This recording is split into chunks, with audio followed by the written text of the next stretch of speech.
Point سب سے پہلے میں ایکسپلین کر دوں. Fifth point in order to live a best life is pressure and stress management.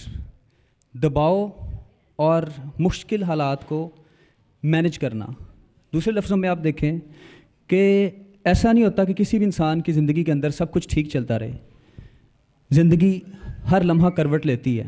مشکل حالات زندگی کا لازمی جزو ہیں, لیکن ہمیں سیکھنا ہے کہ زندگی کے اندر پریشر اور سٹریس کو مینج کس طرح سے کرنا ہے. ایک بڑی خوبصورت بات میں اس سلسلے میں آپ کے سامنے پیش کرنا چاہوں گا. اپنی زندگی کے اندر ہر سٹرگل کو یا ہر بیٹل کو وار نہ بنائیے گا. اپنی زندگی کے اندر لفظوں پہ غور کیجیے گا. ہر بیٹل کو وار نہ بنائیے گا. اب بیٹل اور وار میں فرق کیا ہے؟ بیٹل بیسیکلی ایک مارکا ہوتا ہے, ایک ایکسپیڈیشن ہوتی ہے جو کہ ٹیمپریریلی اور ٹائملی ہوتا ہے. 1 دن 2 دن 3 دن اس سے زیادہ نہیں ہوتا. لیکن جو وار ہوتی ہے that is a prolonged series of different struggles, different situations and different ہارڈشپس.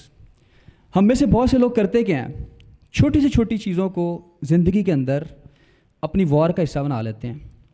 آپ کی بیٹلز بہت لو لیول پہ, لو انرجی ریکوائرڈ ہوتی ہیں. ہم ان کو اپنے سر پہ ایسا سوار کرتے ہیں چھوٹی چھوٹی چیزوں میں, ریلیشنز میں, کنیکشنز میں, کہ وہ ہماری جو بڑی وارز ہوتی ہیں ان کے درمیان میں ایک بہت بڑی رکاوٹ بن جاتی ہیں. دوستو, زندگی کے اندر اپنے چیلنجز کو, اپنے گولز کو بہت کلیئرلی ڈیفائن کر کے چلیے گا. اور پریشر اور اسٹریس مینجمنٹ کے حوالے سے میں ایک خوبصورت چیز آپ کے سامنے پیش کرنا چاہتا ہوں. یہ ایک تصویر آپ کے سامنے بہت خوبصورت ایک سبق کی عکاسی کرتی ہے.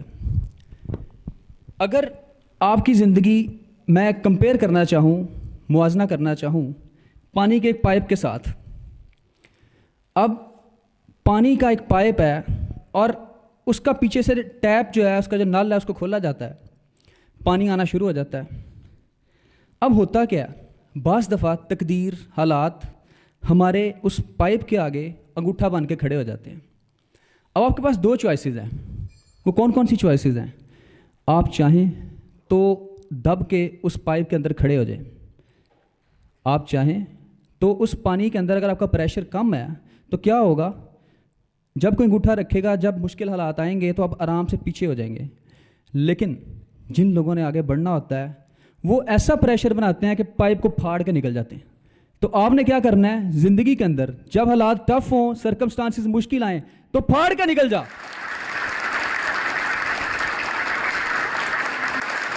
اور اب ایک اور خوبصورت غزل آپ کے سامنے پیش کرنا چاہوں گا اقبال کی. جب عشق سکھاتا ہے آداب خود آگاہی. جب انسان کو اپنے آپ سے عشق ہوتا ہے, انسان سیکھتا ہے, اپنی ویلیو پہچانتا ہے. جب عشق سکھاتا ہے آداب خود گاہی, کھلتے ہیں غلاموں پہ اسرار شہنشاہی. تو غلاموں کو بھی بادشاہ بننے کے راز پتہ چل جاتے ہیں. میرے دوست, یہ زندگی کے اندر جذبہ ہی تو ہے. جس انسان کی زندگی کے اندر اسپرٹ نہیں, اسپارک نہیں, وہ خاک زندگی جیے گا. زندگی تو ایک ہے ہی بڑی مست چیز. ہر مشکل, ہر ہارڈ شپ تیری زندگی کے اندر ایک آگ لگا دے, پھر بجھا دے, پھر جلا دے. Thank you.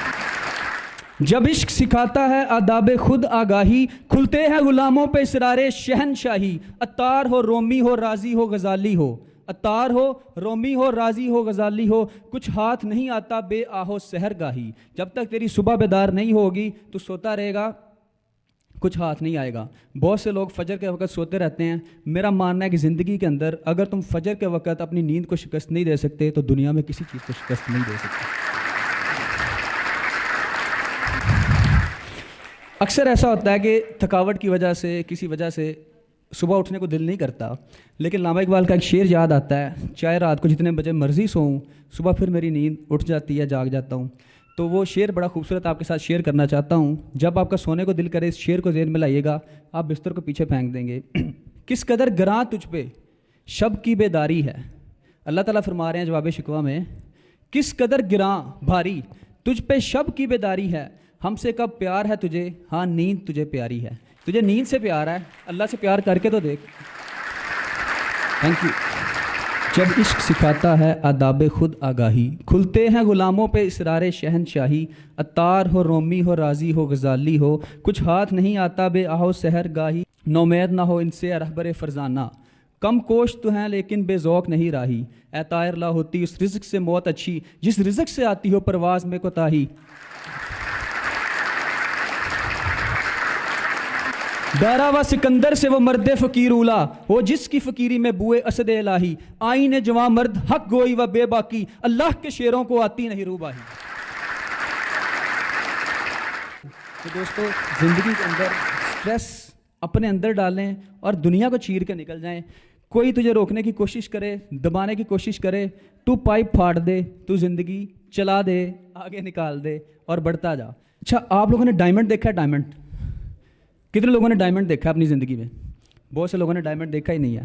آپ کو پتا ہے ڈائمنڈ کی ویلیو کیوں ہے؟ Y diamond is so precious? اس کی ریزن کیا ہے میں آپ کو بتاتا ہوں۔ ڈائمنڈ کوئلے کی کان سے نکلتا ہے۔